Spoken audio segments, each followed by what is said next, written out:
Hello, everybody. How are you guys? Are here in Pittsburgh, of course, and I just wanted to tell you about a meeting I went to earlier this week. Now, if you're from Pittsburgh, this is no surprise to you. It's common knowledge. But if you're not, you may not be aware of how many bridges there are in this city. Now, everybody knows it's Three Rivers Stadium, Three Rivers, and it's the city of River. It's the River City. So it makes sense that there's bridges, but guys, there's bridges every 10 feet in this town. There's over 400 bridges in Pittsburgh alone, and a lot of people are saying, what other solutions can we pursue to take the load off of the bridges?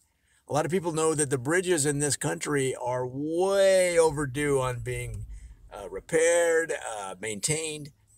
So I went to a city council meeting earlier this week to learn what some of the potential alternatives are that they're considering.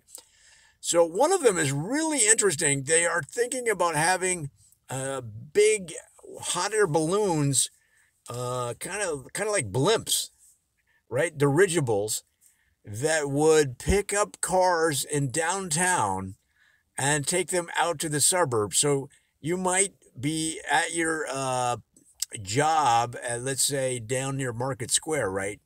And the dirigible would land and pick up you and every other car that is going to your town or your suburb. Let's say it's down here. Perhaps you live in, let's go down a little further. Let's go down a little further, like way out, like maybe Bethel Park, okay, that far south. So the dirigible would then land somewhere, maybe the South Park golf course. Maybe they could talk the golfers into just holding their shots until the dirigibles land and the cars pull out of the ramp from the platform that the cars are on. They might have to drive along the 17th fairway, or the city's not really sure. They're just looking for ideas, okay? So maybe the cars will have to drive along the golf course, and some compensation would be maybe a check written to the golf course for that.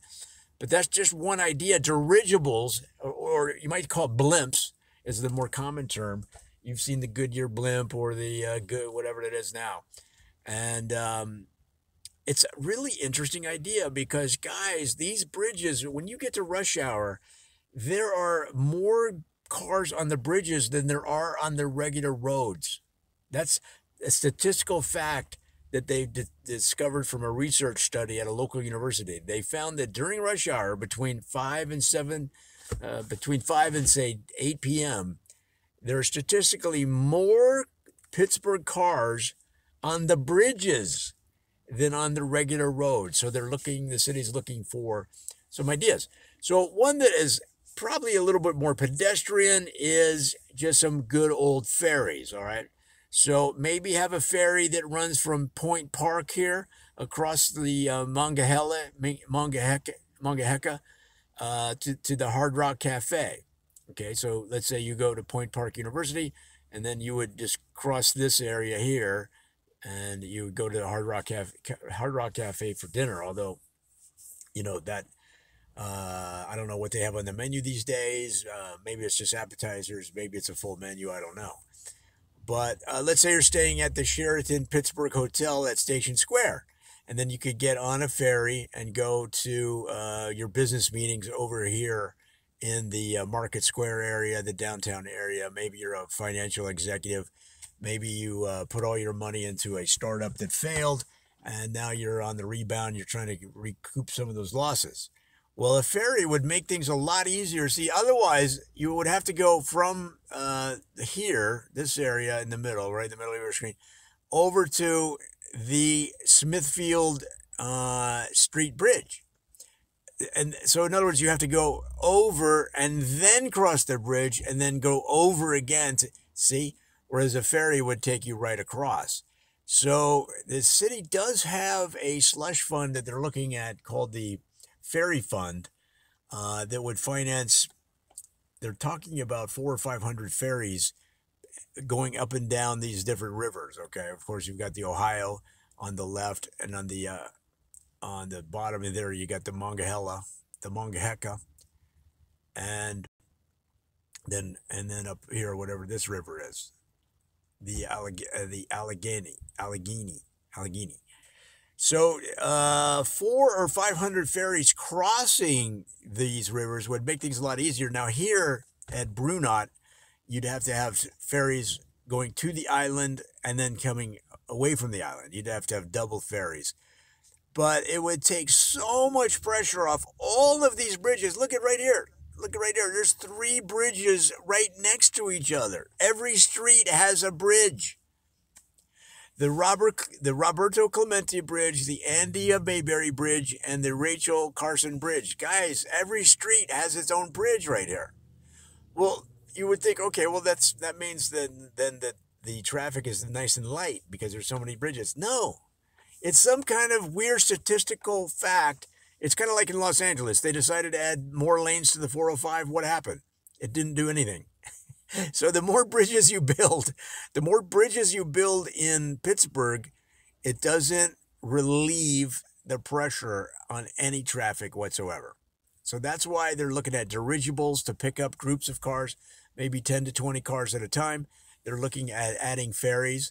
And then one of the other, the third and final one I'll talk about in this video, we'll revisit this as the story develops. But one of them that might work, actually the better of all of these, is to have a gondola running from one side to the other. So you pull almost like a ski lift, basically.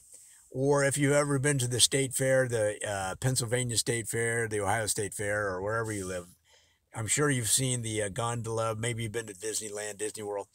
And so in this case, it's a car gondola. And what it is a big magnet will come down on top of your car and pick it up. And then it goes like a ski lift.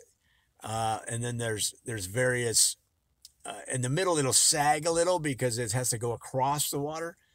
But as you go toward land, you'll start to see more of the standards that hold up the cable. And then, so you will dip down. Your car will dip down in the middle because it's hard, engineering-wise, to maintain the stiffness of the cables across the water. So it will sag. Your tires could get wet. If you open the front door of your car, you could stick your feet out and get your feet wet if you wanted to. If you just wanted to cool off, hot day in Pittsburgh, as you're going across on the cables, and then your car sags down, the magnet is holding the car over the water, you could pop the door open and stick your feet in the water and get a cool it off, And also, some of you could use a little foot wash. It's it's hard for the rest of us to be around you with your feet. So guys, those are some really exciting advancements and ideas and innovations that the city of Pittsburgh is considering to alleviate the enormous traffic on the many, many bridges. Look, they have bridges all the way down here by Sandcastle Water Park. Okay, this bridge, it's called the Glenwood Bridge. So people are, getting exhausted from all these bridges, and because it's not doing anything. Over here in Homestead, they've got a bridge, okay, going from the cemetery across the bridge. And some people, it's their last trip across the bridge from Homestead to that cemetery. So, before we take our final trip across these bridges, the city wants to come up with some new ideas. And if you have ideas that have not been discussed or you don't think are being given proper consideration, get down to these city council meetings, guys. You're really going to enjoy them because they're talking about things that are affecting your community. Okay? That's all I got.